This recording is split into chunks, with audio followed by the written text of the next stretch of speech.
Hello, and welcome to For Yoga Teachers.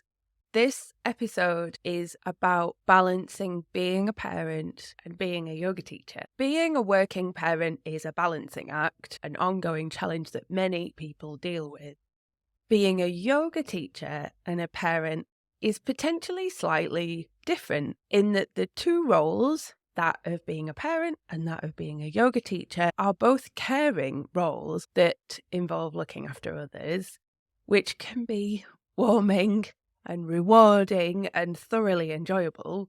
But also both roles can be a drain on our own resources, can be challenging, and can be conflicting. Just to give you a little bit of context, I am the mother to two girls. One is 3 and one is 1.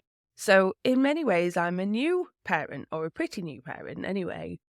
I also do not in any way, shape or form feel that I have mastered the art of balancing being a parent and being a yoga teacher.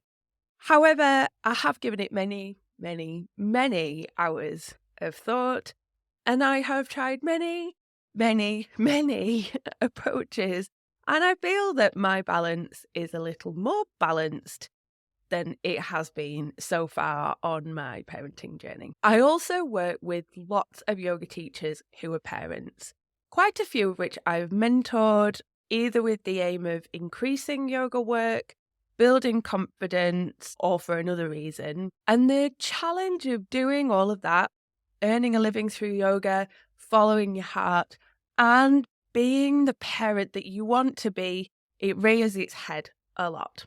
This is designed to give you some food for thought about how you can balance your unique set of circumstances, some tools, tricks, and tips for balancing the demands of being a parent and a yoga teacher, how to look after yourself in amongst all of this, how to prioritise, how to know when it's hitting the fan, and we'll finish up with some tools to ease that parent guilt. Throughout, I'm using the term parent, but please substitute this with how you identify. You might be a hopeful parent, a step-parent, a grandparent, a carer, a sibling, a caregiver, in any and all forms. You are so included. I'm just using parent for clarity and efficiency.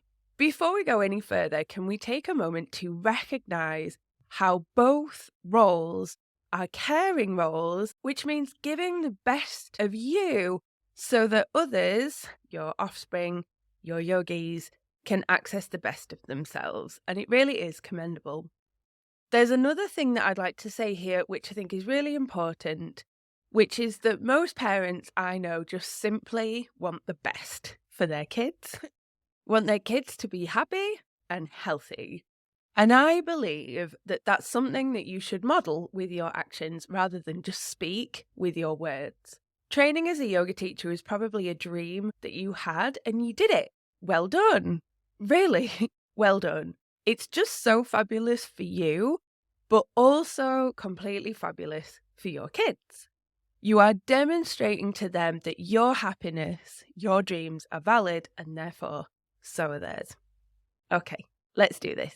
Some food for thought. You could sit and meditate on these questions. You could use them as journal prompts. Here we go. What are you naturally good at as a parent? How does being a parent improve your yoga teaching? How does being a yoga teacher improve your parenting? Are you expecting yourself to be perfect in both roles? How can you lean into what you're good at and what you enjoy? Tools, tips, and tricks for the ongoing balancing act between being a parent and being a yoga teacher. This is like the mechanic with the dodgy car, isn't it? Us yoga teachers are sometimes the last to look after ourselves. Even though we teach day in, day out, week in, week out, others how to look after themselves. So first and foremost, what one thing can you do every day to fill up your cup? I'm a really big believer in removing barriers. So what can you fit into your day, into your week, as it stands at the moment, This might grow and evolve over time. So let's just start small with what you can do. That might be 5 minutes meditation first thing when you wake up. Might be 2 minutes of chair yoga before you open your email inbox. It might be 10 deep breaths when you've parked up the car. It might be staying after a class, after you've said goodbye to everyone, to lie down on your yoga mat. One tip that's coming from my heart to yours is to take a beat as you switch roles. What do I mean by that? Let's say you've had a really mad morning with the kids. Just one of those mornings where everyone is, by some miracle, admittedly dressed, but it still takes an extra half an hour to get shoes on, get coats on, get out the door. How? You're a bit behind schedule and the drive to your morning class is just a little bit more tense.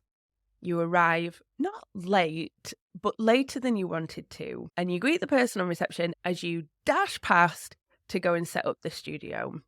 You can hear that your voice is tense, your neck, your shoulders are tense, and it's just not an ideal start to the class. Instead of pressing on to teach, how about this?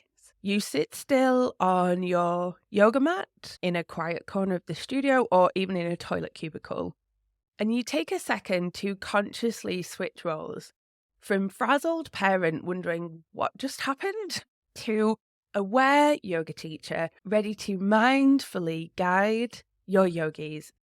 And this, of course, is just important switching the other way too. I've spoken to so many yoga teachers who are also parents who've said something along the lines of, I had such a busy day, back-to-back classes, or a crazy day of doing loads of admin, whatever it might be, and then I get home and the house is a tip. No one's thought to get dinner on the go, nothing is where it should be, there's a mountain of washing, la la la la la. So I'll have a 1-minute guided meditation to switch you from yoga teacher to parent, setting expectations for what things will be like when you open the front door. I'd really love to know if you find them useful. The priority of setting priorities. Another thing that I notice quite often is an astronomically huge to-do list that, of course, doesn't get done. I bang on about this all the time, but your mental bandwidth, your time, and your energy are finite.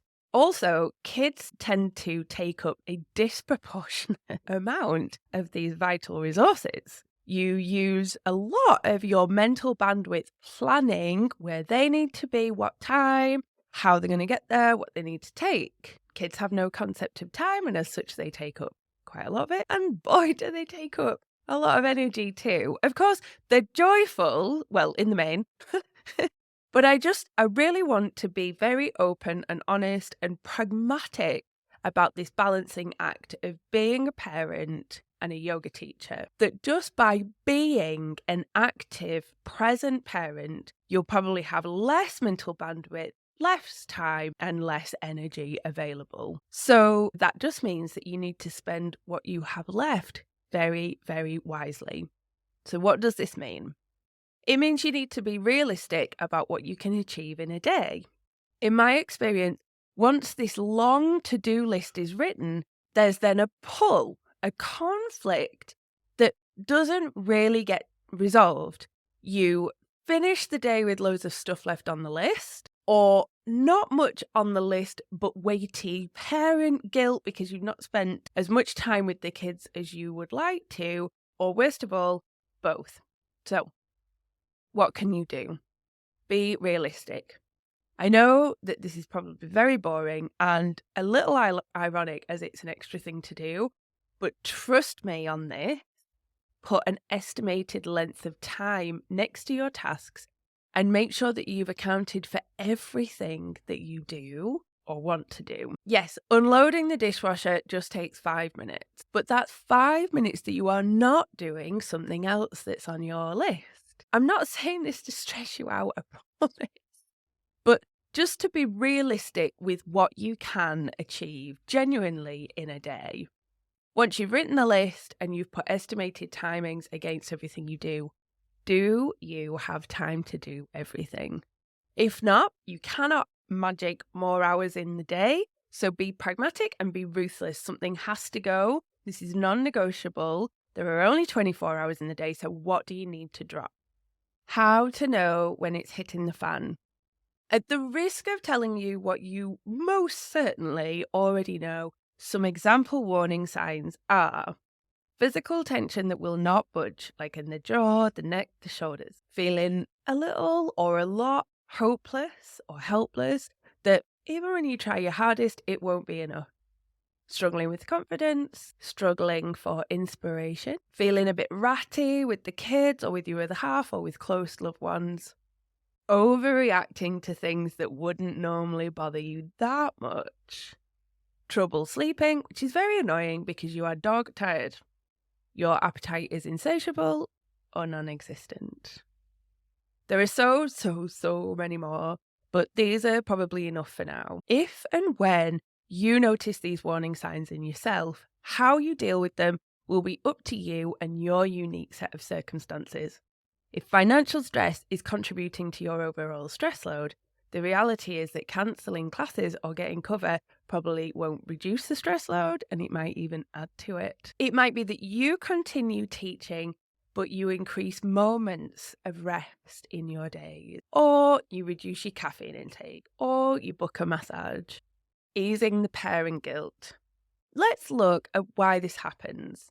You want the best for your offspring and for your yogis. You have an expectation of your output in order to excel in both roles, which might include some or all or none of the following: a spotless house, clean, warm and lovely clothes for the whole family, a full fridge, creative but accessible yoga class plans, being everywhere slightly early to get your head in gear, always being friendly and welcoming and having time for everyone. Should I go on? In fact, there just probably isn't enough resources, enough time, mental bandwidth and energy to actually do all of these things. But somehow you feel like you're at fault for not achieving all of these things, and therefore you feel guilty. For me, easing the guilt is not a mindfulness exercise. Hey, just let it go. It's not an exercise in efficiency. If you do X, Y, or Z, you'll get much more done in your day. For me, easing the guilt goes back to what we talked about earlier, being pragmatic with your resources, especially your time.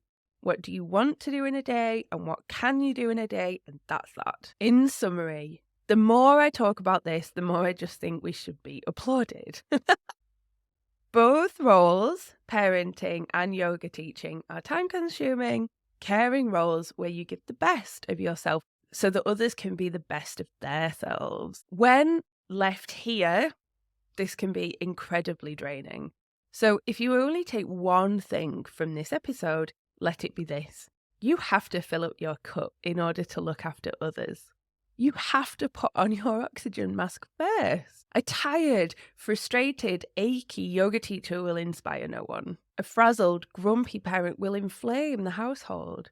So if and when you feel that you are not deserving of 15 minutes, an hour, a day, just remember, if it helps, that you are actually doing this for your family and for your yogis. Don't forget to download your switching roles meditation to make the transitions much smoother for you and everyone involved. And remember, yoga teacher, you are doing an amazing job. As always, happy teaching.